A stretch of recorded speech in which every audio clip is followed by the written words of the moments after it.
കഥ മുക്തി. എഴുതിയത് ശ്രീകുമാരി ടീച്ചർ. മുക്തി. സ്വർഗലോകത്ത് ഗാന്ധിജി ഉപവാസത്തിലിരിക്കുകയാണ്. ആത്മാക്കൾക്ക് ആർക്കും തന്നെ കാരണമറിയില്ല. എല്ലാവരും പരസ്പരം ദുഃഖത്തോടെ നോക്കി. 1-2 പേർ ചിത്രഗുപ്തരെ വിവരമറിയിച്ചു.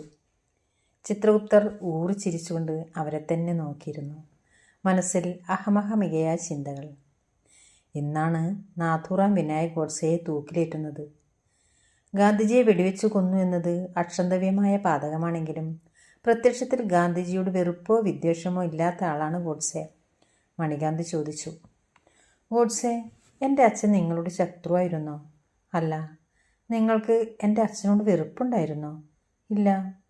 സ്നേഹിത, പിന്നെ നിങ്ങൾ എന്തിനാണ് എൻ്റെ അച്ഛനു നേരെ വെടിയുതിർത്തത്? ഞാൻ നിങ്ങളോട് ക്ഷമ ചോദിക്കുന്നു. ഇതാണ് രാഷ്ട്രീയം. ഗോഡ്സെയുടെ മറുപടി കേട്ട് മണികാന്തി സ്തംഭിച്ചു നിന്നു. കൂടുതൽ പറയാൻ സമ്മതിക്കാതെ പോലീസുകാർ ഗോഡ്സെയെ പിടിച്ചു കൊണ്ടുപോയി. എന്തായിരിക്കും അയാൾ പറയാൻ വെമ്പിയത്? മണികാന്തി ആലോചനയിലാണ്ടു.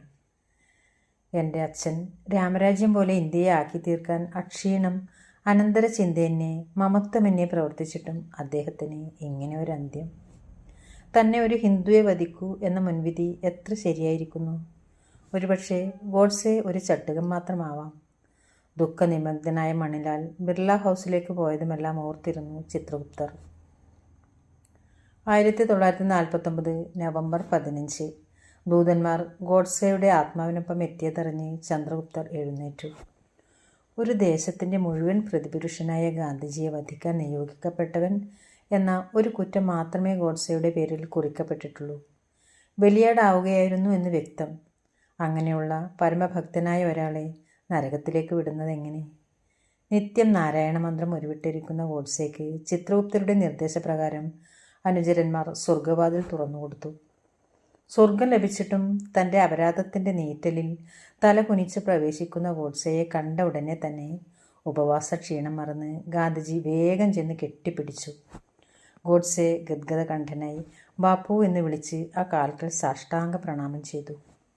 ഗാന്ധിജി സ്നേഹപൂർവ്വം ഗോഡ്സെയെ പിടിച്ചെഴുന്നേൽപ്പിച്ചു. കണ്ടുനിന്നവർക്ക് അത്ഭുതവും ആനന്ദവും ആകാംക്ഷയും ഒന്നിനു പുറകെ മറ്റൊന്നായി വന്നു. എന്തുമാവട്ടെ എന്ന് കരുതി അവർ ഒരു ഗ്ലാസ് വെള്ളം ഗോഡ്സെയുടെ കയ്യിൽ കൊടുത്തു. പാരണ വീടണമല്ലോ. ഗോഡ്സെ ആ വെള്ളം തൻ്റെ കൈകൊണ്ട് തന്നെ പിടിച്ചു കൊടുത്തു. നിഷ്കളങ്കമായ ആ സ്ഥിരപുഞ്ചിരിയോടെ ഗാന്ധിജി ആ വെള്ളം കുടിച്ച് ആശ്വാസത്തിലും ആനന്ദത്തിലും അമർന്നു. ഗാന്ധിജി അല്പം അകലെയുള്ള ഒരു തറമേലിരുന്നു. തൊട്ടു താഴെയായി ഗോഡ്സെ ഇരുന്നു. ബാപ്പു, എന്നോട് ക്ഷമിക്കണം. ഞാനൊരു നിമിത്തം മാത്രമാണ്. എന്നെ വെറുക്കരുത്. പൊട്ടിക്കരയുന്ന ഗോഡ്സെയെ ആശ്വസിപ്പിച്ചുകൊണ്ട് ഗാന്ധിജി പറഞ്ഞു. നീയും എൻ്റെ മകനാണ്. പിതാവ് മക്കളുടെ തെറ്റുകൾ പൊറുക്കേണ്ടവരാണ്. എൻ്റെ ബാപ്പു, ഈ കൈകൊണ്ട് തന്നെ ഞാൻ ചെയ്ത ദ്രോഹം. ഏയ്, അങ്ങനെ കരുതേണ്ട നാഥു. ഒന്ന് ആലോചിച്ചു നോക്കുകയാണെങ്കിൽ നീ തെറ്റൊന്നും ചെയ്തിട്ടില്ല. എനിക്കതിൽ ഒട്ടും പരാതിയുമില്ല. നീ ഒരു ഉപകരണം മാത്രമാവാം. അതെ ബാപ്പു, ഞാൻ ഉപകരണം തന്നെ. പക്ഷേ എന്നെപ്പോലെ ബുദ്ധിയുള്ള ഒരാൾ മുൻപിൻ ചിന്തിക്കാതെ ഇങ്ങനെ ചെയ്യരുതായിരുന്നു. ഉപജാപകരായി ഒരു കൂട്ടം പേരുണ്ടാവുമ്പോൾ ചെവിയിലേക്ക് നിരന്തരം ദുർവചനങ്ങൾ തള്ളിക്കയറുമ്പോൾ ആരുടെയും സ്വബോധം നശിച്ചു പോകും. എന്നാലും മറുവശം ചിന്തിക്കാതെയുള്ള എൻ്റെ പ്രവൃത്തി ക്ഷമ അർഹിക്കാത്തതാണ്. ഗാന്ധിജി ഗോഡ്സെയെ ചേർത്ത് പിടിച്ചുകൊണ്ട് പറഞ്ഞു. നാഥു, മരണം അതിൻ്റെ സമയത്തേ നടക്കൂ. അതിനു മുമ്പും പിൻപുമില്ല. പിന്നെ നിന്നോട് ഞാനൊരു സത്യം പറയാം. എനിക്ക് ചെറിയ തോതിൽ നിരാശ ബാധിച്ചു തുടങ്ങിയിരുന്നു. ഗ്രാമോദ്ധാരണത്തോടെ ഒരു രാമരാജ്യം കെട്ടിപ്പടുക്കാനുള്ള എൻ്റെ ശ്രമം സ്വാതന്ത്ര്യലബ്ധിക്ക് മുമ്പ് വരെ പുഷ്പിച്ചു നിന്നിരുന്നു. എന്നാൽ ആരോ തുപ്പിയ വിഷത്തിൻ്റെ കാളിമയിൽ ഭാരതാംബയെ വെട്ടിമുറിക്കലും ഹിന്ദു മുസ്ലിം ലഹളയും ഉണ്ടായി. അപ്പോൾ തന്നെ ഞാൻ പാതി മരിച്ചിരുന്നു. എങ്കിലും നിരാശയിൽ ആണ്ടുപോകാതെ ഹിന്ദു സഹോദരന്മാരെയും മുസ്ലിം സഹോദരങ്ങളെയും മാനസിക ഐക്യത്തിലെത്തിക്കാൻ ഞാൻ കിണഞ്ഞു ശ്രമിച്ചു. അത് അധികാരമോഹികളായ ചിലരുടെ ഉറക്കം കെടുത്തി. അത് ഞാൻ അറിയുന്നുണ്ടായിരുന്നു. ഹേ റാം എന്ന എൻ്റെ അവസാന ശബ്ദത്തിൽ നിന്റെ പേരുമുള്ളത് ഞാനൊരാശ്വാസത്തോടെ കണ്ടു. ആ ആശ്വാസമാണ് ജീവൻ അല്പസമയം കൂടി പിടിച്ചു നിർത്തിയത്. ഒരു കണക്കിന് നാഥു, നീ എന്നെ മോചിപ്പിക്കുകയായിരുന്നു.